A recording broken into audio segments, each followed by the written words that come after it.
একজন স্ত্রীর চাহিদা তখনই বেড়ে যায় যখন তার স্বামীর সাথে তার দূরত্বটা বেড়ে যায়। তখন দামি গয়না, দামি শাড়ি, দামি জিনিসের প্রতি স্ত্রী ভালো লাগা খুঁজে বেড়ায়। স্ত্রী হলো মাটির মতো, ভালোবাসা হলো পানি।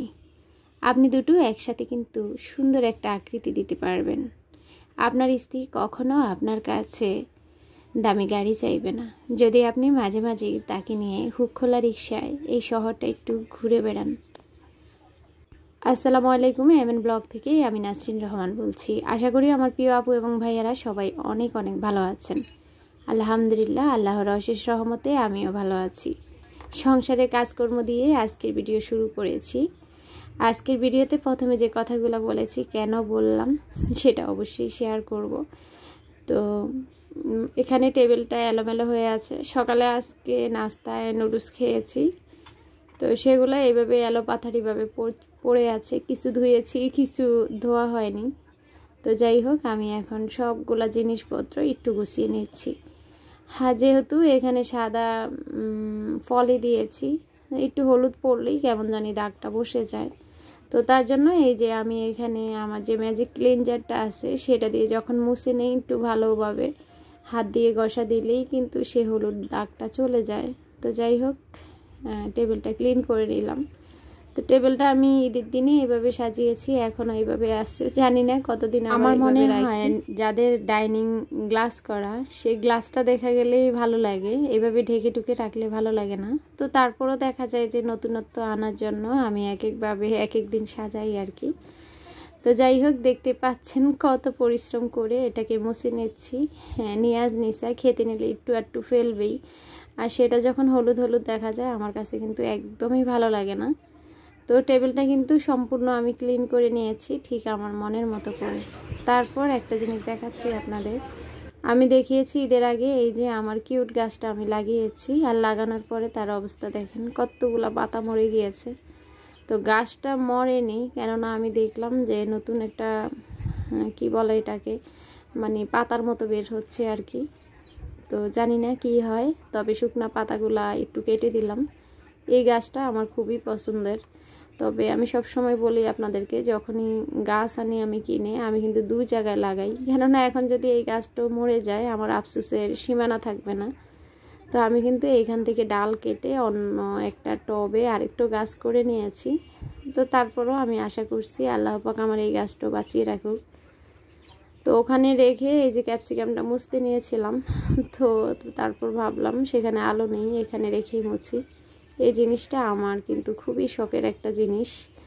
তো যাই হোক, এটাকে মুছে এখানে একটু স্থান দিলাম। তো টুকিটাকি সংসারের অনেক কাজ করে নিব, আস্তে আস্তে আপনাদের সঙ্গে শেয়ার করব। আর আপনাদের সঙ্গে আমি আজকে আরও শেয়ার করব ঈদের শপিং করতে যেয়ে আমার কিচেনের জন্য কিছু শপিং করেছি। তো সেগুলো আপনাদেরকে দেখাবো যে কী শপিং করেছি। তো এই গাছটা জানালার পাশে মাশাআল্লাহ খুব সুন্দর হচ্ছে, যদিও আমি গাছটা এখনও লাগাইনি। গাছটা একটা মগের মধ্যে রেখে তারপর আমার সেই প্লান্টটাতে রেখেছি আর কি।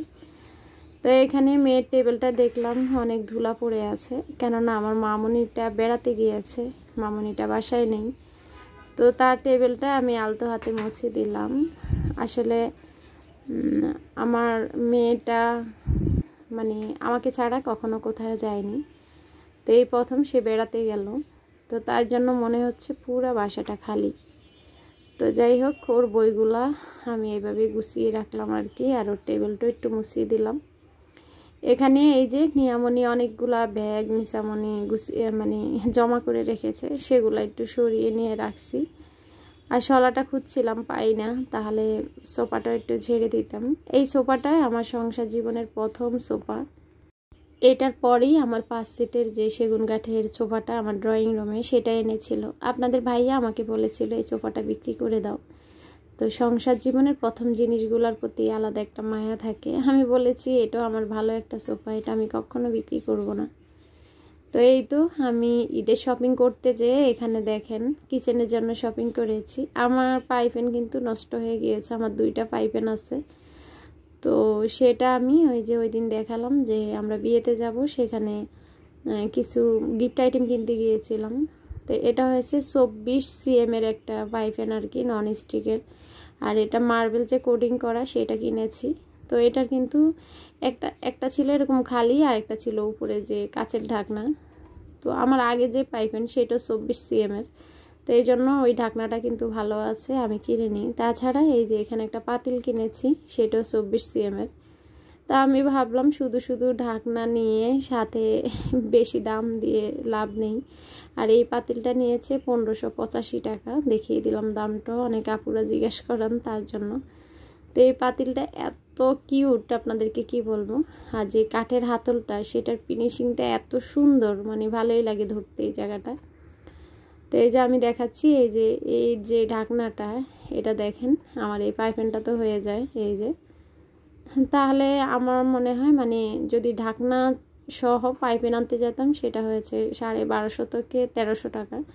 আর ঢাকনাটা না আনাতে আমার এটা 750 রেখেছে আর কি। আর আপনাদের ভাইয়া এটা আসলে নিজে নিয়ে আসলো, বললাম যে এটা লাগবে না, কেননা আমি তো সবসময় মুরগির পেটে ডিম রাখি, এটাতে আমি কি করব। আপনাদের ভাইয়া বলে মাঝে মাঝে বেশি ডিম হলে তুমি ঝুড়িতে রাখো। তো এখানে 24টা ডিম ধরবে, তার জন্য একটা ডিমের ঝুড়িও নিয়ে এসেছে। তো এই ছিল আমার টুকটাক কিচেনের জন্য শপিং। তো যারা অনেকেই দেখা যায় যে পাইপেন কিনতে চান, তারা কিনে নিতে পারেন। দেখা যায় যে আমার কেন জানি মনে হচ্ছে ইদানিং এগুলোর দামটা একটু কম। তো এই তো আমরা কিন্তু বিয়েতে যাওয়ার জন্য অলরেডি একটা গিফট কিনে ফেলেছি, আর সেটাকে র্যাপিং করে বাসায় রেখে দিয়েছি, যেদিন নিয়ে যাব। তো যাই হোক, আপনাদেরকে পাইপেন দেখালাম, তো মনে হলো আজকে এই পাইপেনটাতে রান্না করি। তো তার জন্য এটাকে একটু ভালো করে ওয়াশ করে নিচ্ছি। আর নতুন জিনিসে রান্না করার মজাই আলাদা। তবে আমি প্রথমে ভয়ে ছিলাম যে এটা তো নতুন পাইপেন, এটাতে আমি কই মাছ ভাজবো, এখন কই মাছটা উঠে কিনা। পরে দেখলাম না, একদমই তেলা জিনিসটা। লোকটা বলেছে এটাতে কখনো মাছ আটকাবে না।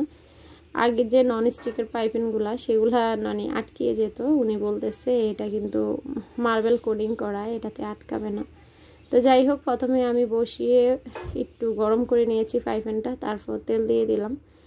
আর এখানে কই মাছ রান্না করতেছি। কই মাছ তো নিসা একদমই খাবে না। তো যেহেতু বড় মেয়েও বাসায় নেই, আমি আর আপনাদের ভাইয়াও খাবো। তো মাঝে মাঝে নিসা খেলে কই মাছের মানে লেজের যে অংশটা সেটা খায়, তার জন্য আমি 2টা কই মাছ মানে একটু টুকরা করে দিয়েছি, যদি ও খায় আর কি। প্রথমেই কিন্তু আমি বলেছিলাম যে একজন স্ত্রীর চাহিদা তখনই বেড়ে যায় যখন তার স্বামীর সাথে দূরত্বটা বেড়ে যায়। আপনার স্ত্রী যদি, আমি মনে করি ঘরোয়া একজন স্ত্রী হয়ে থাকে, সে কখনো স্বামীর উপর চাপ সৃষ্টি করে না। সে কখনো দামি গয়না, দামি শাড়ি, দামি জিনিসের প্রতি সুখ খুঁজে পায় না। তো মাঝে মাঝেই স্ত্রীকে নিয়ে যদি একটু ঘুরেন, তার চাহিদা অনুযায়ী 30 টাকার বাদামও মানে ফুচকা খাওয়ান, 10 টাকার বাদাম খাওয়ান, তাতেই কিন্তু একজন স্ত্রী সুখী থাকে, যে তার স্বামী তাকে ভালোবাসে, তাকে সময় দেয়। তো এই যে আমার এই জিনিসগুলো কিন্তু অল্প কয়েক টাকার, সেটা কিনে দিয়েছে, জানেন না আমি কত খুশি হয়েছি। প্রত্যেকটা মেয়ে তার সংসারে জিনিসপত্র কিনতে ভালোবাসে। তো মাঝে মাঝে স্ত্রীকে ছোট ছোট জিনিসগুলো দিয়ে খুশি করতে পারেন। মেয়েরা বেশি চায় না, অল্প কিছুতেই তারা তুষ্ট থাকে। আমি মনে করি, আমি যেটা আশা করি আমার হাজব্যান্ড থেকে, এই ছোট ছোট পাওয়াগুলা অনেক মনে শান্তি এনে দেয়, নিজেকে সুখী করে। তো আমি সব সময় বলি যে হাজব্যান্ডের ইনকাম যেরকম, সেটার উপর তুষ্ট থাকাই আসলে সংসারে শান্তি বয়ে আনে। তো অনেক কথা বলে ফেললাম, ক্ষমা সুন্দর দৃষ্টিতে দেখবেন যদি ভুল কিছু বলে থাকি। তো এখানে এই তো আমি হালকা একটু পেঁয়াজ দিয়েছি, বেশি দেই না, যেহেতু আমার ইচ্ছা ছিল যে আমি একটু টমেটো দিয়ে করব আর কি। তো 2টা পেঁয়াজ কেটে নিয়েছি, আর এই তো টমেটো দিয়ে এখানে রসুন বাটা আর জিরা বাটা, হলুদ মরিচ লবণ দিয়ে ভালো করে কষিয়ে নিয়েছি। তারপর ভেজে রাখা মাছগুলা দিয়ে দিব। তবে এটার উপর যদি ধনিয়া পাতা ছিটিয়ে দিতে পারতাম ভালো লাগতো। তো এই মুহূর্তে আমার কাছে ধনিয়া পাতা নেই, তো তার জন্য আমি এখানে জিরার গুঁড়া দিয়ে তারপর মাছটা রান্না করে নিব আর কি। Everyday blog and food ID থেকে আপু আমাকে বলেছে, আপু তুমি তোমার বোনের বাসায় নারায়ণগঞ্জ বেড়াতে আসবে না? তো আসলে অবশ্যই আমার সাথে দেখা করবে। তা আপু এখন আমি আপাতত আসতেছি না, যখন আসবো অবশ্যই আমি ভিডিওতে আগে বলে দিব যে কখন আমি নারায়ণগঞ্জে আসি। আমার নারায়ণগঞ্জের বোনটা অসুস্থ, দোয়া করো যদি আপু এই পর্যন্ত ভিডিও দেখে থাকো। আর তাছাড়া ওই যে বললাম আমাদের তন্নি আপু কিন্তু বলেছে যে কয়দিন পর বিয়ের ব্লগ দেখতে পারবো। হ্যাঁ আপু, আমার ছোটো বোনের ননদের বিয়ে, সেটা হয়েছে মিরপুরে। তো আপাতত আমি মিরপুরে যাচ্ছি, যখন আবার আমি নারায়ণগঞ্জে যাব অবশ্যই আপু আমি শেয়ার করব তোমাদের সাথে। তো যাই হোক, এখানে এই যে বাচ্চাদের জন্য চিকেন রান্না করে নিচ্ছি, আর এখানে কই মাছ রান্না করেছি। তো গরম গরম ভাত দিয়ে কই মাছ ভুনা আমার কাছে খুবই ভালো লাগে। আর আমি এখন খেয়ে নিব আর আপনাদের কাছ থেকেও বিদায় নিব। আশা করি আমার আজকের ভিডিও আপনাদের ভালো লেগেছে। যারা এই মুহূর্তেও ভিডিও দেখতেছেন একটা লাইক দেননি, প্লিজ শেষ মুহূর্তে অনুরোধ করছি একটা লাইক দিয়ে দিবেন। সবাই ভালো থাকবেন, সুস্থ থাকবেন। আল্লাহ হাফিজ, আসসালামু আলাইকুম। মজা হয়েছে রান্নাটা। নিশা খেয়ে নাও।